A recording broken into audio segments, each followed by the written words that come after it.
बिस्मिल्लाहिर्रहमानिर्रहीम। अस्सलाम वालेकुम डियर 8th क्लास के स्टूडेंट आज के लेक्चर्स में हम यूनिट 11 स्टार्ट करेंगे मैथमेटिक्स की। और यूनिट 11 की जो एक्सरसाइज 11.1 से रिलेटेड जो कंसेप्ट है वो उनको पहले क्लियर करेंगे और उसके बाद एक्सरसाइज करेंगे। स्टूडेंट आपसे गुजारिश की जाती है कि मेरे चैनल्स को सब्सक्राइब करें, बेल आइकन को क्लिक करें, वीडियो को लाइक करें, शेयर करें। Thank you very much. Exercise 11.1 में स्टूडेंट हमने जिन टॉपिक्स को क्लियर करना है उनमें सबसे पहले है राइट ट्रायंगल। यानी राइट ट्रायंगल क्या होती है, सबसे पहले हमने यहाँ पे ये देखना है कि राइट ट्रायंगल किससे कहते हैं।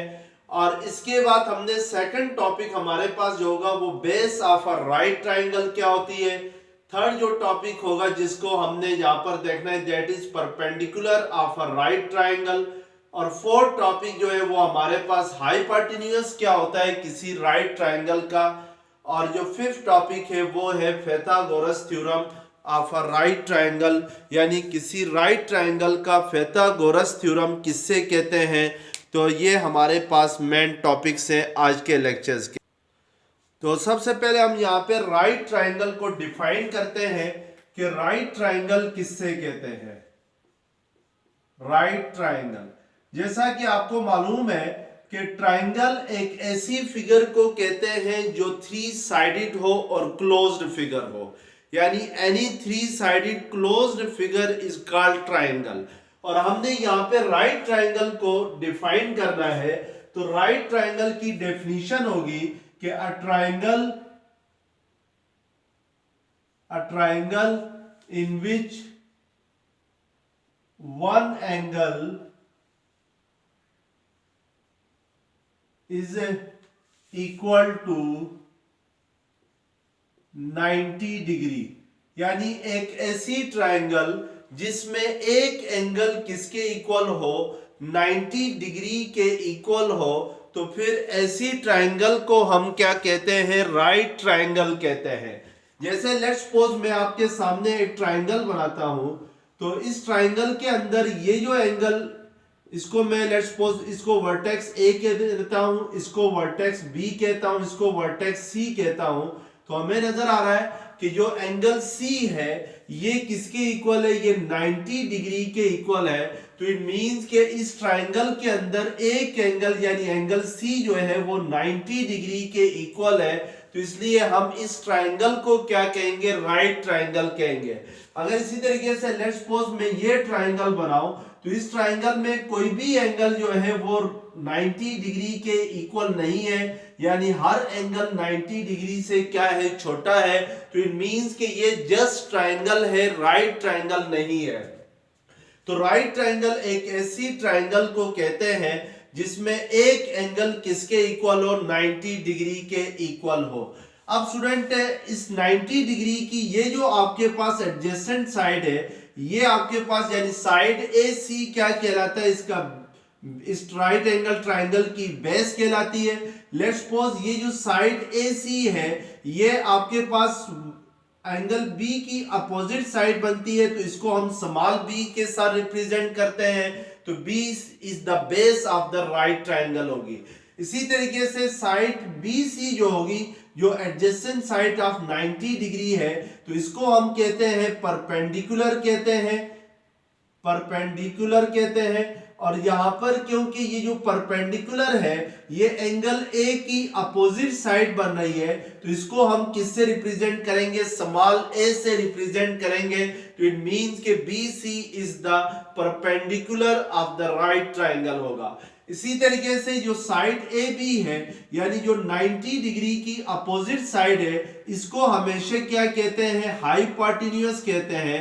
तो ये आपके पास क्या होगा, hypotenuse is represented by small c, यानी हाइपोटेन्यूज को हम यहाँ पर किससे रिप्रेजेंट करेंगे, स्मॉल सी के साथ रिप्रेजेंट करेंगे।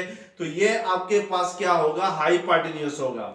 तो हमेशा याद रखिए स्टूडेंट कि जो 90 डिग्री की अपोजिट साइड होगी यानी 90 डिग्री की सामने वाली जो साइड होगी, that side is called hypotenuse. और 90 डिग्री के साथ जो वर्टिकल साइड होगी दैट इज कॉल्ड परपेंडिकुलर। और 90 डिग्री के साथ जो हॉरिजॉन्टल साइड होगी यानी जो AC है, this is called base of a right triangle. अब हमने यहाँ पे ये देखना है कि pythagoras थ्योरम क्या होता है किसी भी राइट ट्राइंगल के लिए। pythagoras थ्योरम को कैसे डिफाइन करेंगे ये हमने यहाँ पर चेक करना है। तो pythagoras थ्योरम ये होता है कि किसी भी राइट एंगल ट्राइंगल के अंदर जो हाइपोटेन्यूज का स्क्वायर होता है वो इक्वल होता है, यानी square of hypotenuse is equal to perpendicular square plus base square के इक्वल होता है। यानी अगर परपेंडिकुलर स्क्वायर ले लूं और बेस का स्क्वायर लेके दोनों को आपस में प्लस करूं तो क्या आता है, हाइपोटेन्यूज का स्क्वायर के इक्वल आता है। तो यानी ये जो आपके पास फार्मूला लिखा है, hypotenuse square is equal to perpendicular square plus base square, this formula is called pythagoras theorem. अब यहाँ पे देखें हमारे पास हाइपोटेन्यूज क्या है, AB है, यानी ये जो AB है दिस इज कॉल्ड हाइपोटेन्यूज। तो इट मींस के साइड AB का स्क्वायर इक्वल होगा परपेंडिकुलर स्क्वायर है, तो परपेंडिकुलर आपके पास क्या है इस राइट एंगल ट्राइंगल में BC है, तो इट मींस के AB इक्वल होगा BC square plus base square है। तो बेस आपके पास का इस राइट एंगल ट्राइंगल में क्या है, AC स्क्वायर है, तो इट मींस के AB स्क्वायर किसके इक्वल होगा, B square plus AC square के इक्वल होगा। AB को मैंने यहाँ पे स्मॉल c के साथ रिप्रेजेंट किया है, यानी जो राइट एंगल की अपोजिट साइड थी, क्योंकि राइट एंगल ये जो 90 डिग्री है स्टूडेंट, इसको इन अदर वर्ड्स आप लोग राइट एंगल भी कहते हैं, और इसी बुनियाद पे ही इस ट्राइंगल को क्या कहा जाता है, राइट एंगल ट्राइंगल कहा जाता है। तो इट मींस कि जो राइट एंगल की अपोजिट साइड है उसको हमने स्मॉल c के साथ रिप्रेजेंट किया है, तो c स्क्वायर इक्वल होगा BC स्क्वायर। BC को हमने यानी perpendicular of right angle triangle है, तो इसको हमने स्मॉल a के साथ रिप्रेजेंट किया है, तो c स्क्वायर इक्वल होगा a square plus AC square. AC को हमने किसके साथ रिप्रेजेंट किया है, स्मॉल b के साथ रिप्रेजेंट किया है, तो इट मींस के c स्क्वायर इक्वल होता है a square plus b square के। यहाँ पर c is the hypotenuse of the right angle triangle है, A is the perpendicular of the right angle triangle है, and B is the base of the right angle triangle है। तो it means कि किसी भी right angle triangle में hypotenuse का square equal होता है base square plus perpendicular square के। तो this theorem is called pythagoras theorem. अब आपने यहाँ पर इस थ्योरम को यूज करते हुए एक्सरसाइज के क्वेश्चंस करने हैं। अब क्वेश्चन नंबर 1 आपके पास है, Which of the following are Pythagorean triples? यानी आपके पास नीचे 3 नंबर्स गिवन है, आपने यहाँ पर ये बताना है कि इनमें से कौन से जो है वो Pythagorean ट्रिपल्स हैं। Pythagorean ट्रिपल्स वो 3 नंबर होंगे जो Pythagoras थ्योरम को सेटिस्फाई करते हों। लेट्स सपोज स्टूडेंट, अगर मेरे पास एक राइट एंगल ट्राइंगल है यहाँ पर, और मैं इस राइट एंगल ट्राइंगल में एंगल A है, ये एंगल B है, ये एंगल C है, यानी एंगल C जो है वो हम राइट एंगल ट्राइंगल रखते हैं, तो राइट एंगल ट्राइंगल के सामने वाली जो साइड होगी दैट इज स्मॉल c, और इसको हम स्मॉल a के साथ रिप्रेजेंट करेंगे और बेस को हम स्मॉल b के साथ रिप्रेजेंट करेंगे। तो pythagoras थ्योरम क्या होता था कि a square plus b square is equal to क्या होता है, c स्क्वायर के इक्वल होता है, यानी हाइपोटेन्यूज का स्क्वायर इक्वल होता है perpendicular square plus base square होता है। अब यहाँ पर हमने ये चेक करना है कि इनमें से कौन से ट्रिपल्स जो हैं वो Pythagorean थ्योरम्स को सेटिस्फाई करते हैं। तो इसमें पार्ट 1 आपके पास है 6, 8, 10 है, यानी हमने चेक करना है क्या 6, 8 और 10 जो है वो Pythagoras थ्योरम को सेटिस्फाई करते हैं कि नहीं करते हैं। तो अब आपने ये याद रखना है स्टूडेंट कि इन तीनों में जो बड़ा नंबर होगा दैट शोज हाइपोटेन्यूज। तो इट मींस कि यहाँ पे C 10 होगा हमारे पास, और A जो होगा वो आपके पास 6 होगा, B जो होगा वो 8 होगा, यानी बाकी दोनों जो छोटे नंबर हैं 10 से 6 और 8, इनमें से एक को आपने A कह देना है, दूसरे को B कह देना है। आपकी मर्जी है कि A किसको कहें B किसको कहें, इससे कोई फर्क नहीं करता है। अब स्टूडेंट हमने ये देखना है क्या ये जो 3 नंबर हैं 6, 8, 10 ये pythagoras थ्योरम को सेटिस्फाई करते हैं या नहीं करते हैं, तो इट मींस कि सी हमारे पास 10 स्क्वायर है। हम चेक करेंगे pythagoras थ्योरम में पुट करके इनको, तो ए हमारे पास 6 है, बी हमारे पास 8 है, तो 10 का स्क्वायर क्या होता है 100 होता है, 6 का स्क्वायर क्या होता है 36 होता है, और 8 का स्क्वायर क्या होता है 64 होता है। तो 6 प्लस 4 क्या होगा 10 होगा, 1 कैरी गया, 6 प्लस 3 क्या होगा 9, 9 प्लस 1 10। तो इट मींस के ये जो तीन ट्रिपल्स हैं इनके लिए pythagoras थ्योरम क्या हो रहा है सेटिस्फाई हो रहा है, यानी जो लेफ्ट हैंड साइड है राइट हैंड साइड के इक्वल आ रही है pythagoras थ्योरम की। तो इसलिए हम कहेंगे yes 6, 8 and 10 are triples of pythagorean theorem, यानी जो pythagorean थ्योरम है उसके ये क्या है ट्रिपल्स है। यानी जो क्यों ट्रिपल्स है, क्योंकि ये pythagoras थ्योरम को क्या करते हैं सेटिस्फाई करते हैं। इसी तरीके से अब नेक्स्ट पार्ट हमारे पास है 5, 12 एंड 13 है। तो अब इनमें से जो बड़ा नंबर होगा यानी 5, 12 पार्ट 3 आपके पास है 5, 12 एंड 13 है। तो इनमें से जो बड़ा नंबर है इसको हमने हाइपोटेन्यूज रिप्रेजेंट करना है, हाइपोटेन्यूज डिनोट करना है, यानी 13 is the greater number so it is hypotenuse. बाकी दोनों में से एक को ए कह देंगे, दूसरे को हम क्या कह देंगे बी कह देंगे। तो लेट्स सपोज यहां पर हमने ए को 5 कहा है, बी को 12 कहा है, तो अब हम चेक करेंगे क्या ये pythagorean ट्रिपल्स है या नहीं है। तो इसलिए हम इसको pythagoras थ्योरम में पुट करके चेक करेंगे क्या इनके लिए लेफ्ट हैंड साइड जो है वो राइट हैंड साइड के इक्वल आती है कि नहीं आती है। तो हमारे पास C क्या है 13 है, तो ये 13 का square equal to 5 square plus 12 square होगा। 13 का स्क्वायर क्या होता है 169, 5 का स्क्वायर क्या होता है 25 और 144 होता है 12 का स्क्वायर। तो अब 144 प्लस 25 करते हैं तो आपके पास 169 आता है। तो इट मींस के लेफ्ट हैंड साइड जो है वो राइट हैंड साइड के क्या आ रही है इक्वल आ रही है। तो इट मींस के yes these are triples of pythagorean theorem. तो यानी ये ट्रिपल्स है pythagorean थ्योरम के। इसी तरीके से फोर्थ पार्ट आपके पास है 1, 1 एंड अंडर रूट 2 है। तो यहाँ पे स्टूडेंट हम C जो है वो अंडर रूट 2 ले लेंगे, बाकी जो दोनों 1 है इनमें से एक को A कहेंगे यानी परपेंडिकुलर, दूसरे को B कहेंगे यानी बेस कहेंगे। अब हमने यहाँ पे ये चेक करना है क्या ये जो तीन नंबर्स है 1, 1 and 2 these satisfy the Pythagoras theorem or not। तो उसके लिए हम Pythagoras थ्योरम में इन वैल्यूज को पुट करेंगे। अगर इनके लिए Pythagoras थ्योरम की लेफ्ट हैंड साइड और राइट हैंड साइड आपस में इक्वल आती है तो हम कहेंगे yes these are triples of Pythagoras theorem. तो सो C स्क्वायर की जगह आपने अंडर रूट 2 स्क्वायर लिखना है इक्वल टू A स्क्वायर 1 है, B स्क्वायर क्या है 1 है। तो इट मींस के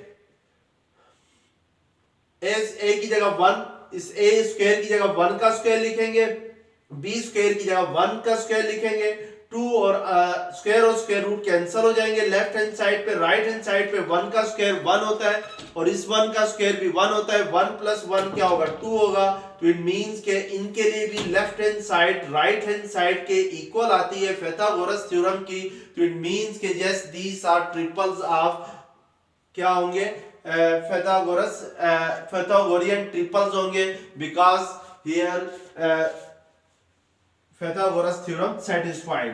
अब इसी तरीके से आपने नेक्स्ट उस नंबर के लिए चेक करना है। तो मैं यहां पे पार्ट 7 के लिए चेक करूंगा। तो पार्ट 7 हमारे पास है अंडर रूट 3 है, अंडर रूट 5 है और 2 इंटू अंडर रूट 2 है। तो यहाँ पे जो बड़ी वैल्यू है वो 2 इंटू अंडर रूट 2 है। तो इसको हम C लेट कर लेते हैं, यानी जो राइट एंगल ट्राइंगल है उसका हाइपोटेन्यूज लेट कर लेते हैं। बाकी दोनों में से एक को A लेट कर लेते हैं, दूसरे को B लेट कर लेते हैं। यानी A में लेट किया, यहाँ पर मैंने अंडर रूट 3, B को लेट किया अंडर रूट 5। और अब हमें पता है कि C स्क्वायर किसके इक्वल होता है A square plus B square के इक्वल होता है। तो C आपके पास 2 अंडर रूट 2 है तो इट मींस कि इसका स्क्वायर लेना होगा। A आपके पास अंडर रूट 3 है तो अंडर रूट 3 का स्क्वायर लेना होगा, प्लस B आपके पास अंडर रूट 5 है तो ये अंडर रूट 5 का स्क्वायर आ जाएगा। अब हमने यहाँ पे 2 इंटू अंडर रूट 2 का स्क्वायर लेना है, तो इस 2 का स्क्वायर हमारे पास क्या होगा 4 होगा, और ये स्क्वायर और स्क्वायर रूट कैंसिल हो जाएंगे, तो क्या रह जाएगा 2 रह जाएगा। राइट हैंड साइड पे अंडर रूट 3 का स्क्वायर लेना है, तो स्क्वायर और स्क्वायर रूट कैंसिल, तो 3 रह जाएगा। फिर प्लस अंडर रूट 5 का स्क्वायर है, तो स्क्वायर और स्क्वायर रूट कैंसिल हो जाएंगे, 5 रह जाएगा। 4 2 ज़र क्या आता है 8 आता है, 3 प्लस 5 क्या होता है 8 होता है। तो इट मींस के इन तीनों नंबर्स के लिए भी जो पाइथागोरस थ्योरम है वो सेटिस्फाइड हो रहा है, तो हम कहेंगे yes these are triples of Pythagorean triples, यानी ये पाइथागोरियन ट्रिपल्स होंगे क्योंकि इनके लिए जो पाइथागोरस थ्योरम है वो क्या कर रहा है सेटिस्फाई कर रहा है। क्वेश्चन नंबर 2 है आपके पास, find the length of unknown side in right angle triangle ABC where angle C is 90 degree. यानी एक राइट एंगल ट्राइंगल है ABC है, और इसमें जो एंगल C है वो आपके पास क्या है 90 डिग्री है। तो लेट्स सपोज अगर इसको मैं A कह देता हूं, इस वर्टेक्स को B कह देता हूं, इसको C कह देता हूं, तो C के ऊपर जो राइट एंगल जो बन रहा है वो एंगल C पे बन रहा है। राइट एंगल कहते हैं स्टूडेंट जो 90 डिग्री है इसको राइट एंगल कहते हैं। तो C की अपोजिट साइड स्मॉल c होगी, A की अपोजिट साइड स्मॉल a होगी, और एंगल B की अपोजिट साइड क्या होगी स्मॉल b होगी। तो अब हमने यहाँ पर पाइथागोरस थ्योरम का यूज करते हुए जो अननोन साइड है वो फाइंड करनी है। पार्ट 1 में आपके पास A है 8 सेंटीमीटर है, B है 6 सेंटीमीटर है, C यानी जो हाइपोटेन्यूज है वो आपने फाइंड करना है। तो यहाँ पर हमें A गिवन है यानी परपेंडिकुलर गिवन है 8 सेंटीमीटर है, B यानी base of the right angle triangle given है यानी 6 सेंटीमीटर है, और C हमने फाइंड करना है। तो हम कैसे फाइंड करेंगे कि इसको पाइथागोरस थ्योरम का यहाँ पे यूज करेंगे, तो C स्क्वायर किसके इक्वल होगा A square plus B square के इक्वल होगा, यानी हाइपोटेन्यूज का स्क्वायर इक्वल होता है perpendicular square plus base square के। तो हाइपोटेन्यूज यहाँ पे क्या है C है। अब स्टूडेंट हम वैल्यूज पुट करेंगे और C की वैल्यू फाइंड करेंगे। तो A की वैल्यू हमारे पास क्या है 8 सेंटीमीटर है, तो ये 8 स्क्वायर होगा, प्लस B स्क्वायर की जगह हम क्या लिखेंगे 6 स्क्वायर लिखेंगे, क्योंकि B की वैल्यू क्या है 6 सेंटीमीटर है। अब इसको सिंप्लीफाई करेंगे तो 8 8 ज़र 64, 6 6 ज़र 36 होगा, तो 64 प्लस 36 करते हैं तो ये 100 के इक्वल होता है। अब हमें क्योंकि C चाहिए, तो ये जो आपके पास वैल्यू आ गई है 100, ये C स्क्वायर की वैल्यू आ गई है। तो यहां से C की वैल्यू फाइंड करने के लिए इक्वेशन की दोनों साइड्स पे हम क्या लेंगे स्क्वायर रूट लेंगे। तो ये 100 को अगर आप स्क्वायर की फॉर्म में लिखें तो 10 स्क्वायर लिख सकते हैं, because 10 square is equal to 100 होता है। तो स्क्वायर और स्क्वायर रूट कैंसिल हो जाएंगे, और राइट हैंड साइड पे भी स्क्वायर और स्क्वायर रूट कैंसिल हो जाएंगे, 10 रह जाएगा। तो इट मींस कि C किसके इक्वल आ जाएगा 10 सेंटीमीटर के इक्वल आएगा अगर A 8 सेंटीमीटर हो, B जो है वो 6 सेंटीमीटर के इक्वल हो। पार्ट 3 में आपके पास B है 12 मीटर है, C है 13 मीटर है। आपने A की वैल्यू फाइंड करनी है बाय यूजिंग पाइथागोरस थ्योरम। तो अब आपके पास यहाँ पर A, B और C की वैल्यूज गिवन है, यानी C की वैल्यू 13 मीटर है और B की वैल्यू 12 मीटर है, और आपने फाइंड करना है व्हाट इज A। और हमें पता है कि पाइथागोरस थ्योरम के मुताबिक C स्क्वायर किसके इक्वल होता है A square plus B square के इक्वल होता है। तो अब हम यहाँ पे वैल्यूज पुट करेंगे, तो C हमारे पास क्या है 13 है, तो ये 13 का स्क्वायर इक्वल टू A हमने फाइंड करना है। तो इट मींस के A स्क्वायर को हम एज इट इज लिखेंगे, प्लस B स्क्वायर की जगह हम क्या लिखेंगे 12 लिखेंगे, क्योंकि B की वैल्यू क्या गिवन है 12 मीटर गिवन है।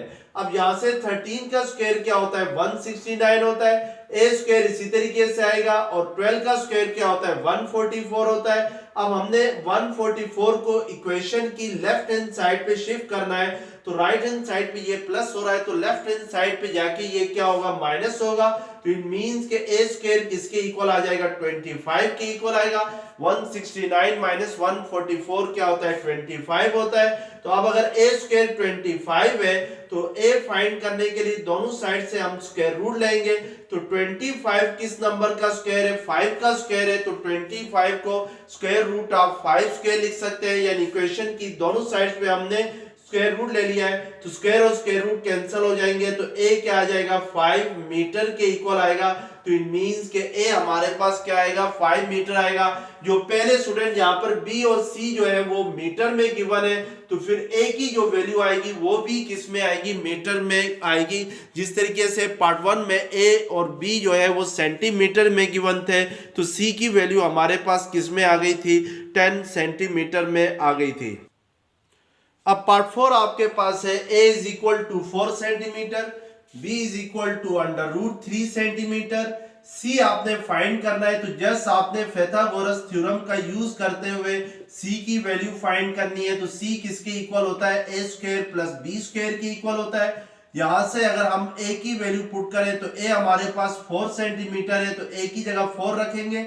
b हमारे पास अंडर रूट 3 है, तो ये b स्क्वायर है, तो इसमें अंडर रूट 3 का स्क्वायर आएगा। अब इसको सिंप्लीफाई करते हैं तो 4 4 16 प्लस 3 3 क्या होगा, सॉरी स्क्वायर और स्क्वायर रूट क्या हो जाएंगे, कैंसिल हो जाएंगे। तो यहाँ पे क्या रह जाएगा, 3 रह जाएगा। c is equal to 16 plus 3 क्या आता है, 19 आता है। अब हमने c की वैल्यू फाइंड करनी है, तो दोनों साइड से स्क्वायर रूट ले लेंगे, तो under root c square is equal to under root 19 आएगा। तो राइट लेफ्ट हैंड साइड पे स्क्वायर और स्क्वायर रूट कैंसिल हो जाएंगे। c क्या आ जाएगा, अंडर रूट 19 सेंटीमीटर के इक्वल आएगा। और 19 जो है वो परफेक्ट स्क्वायर नंबर नहीं है, तो हम इसको एज इट इज लिखेंगे, या आप कैलकुलेटर के जरिए इसको कैलकुलेट करेंगे तो आपके पास पॉइंट में आंसर आ जाएगा।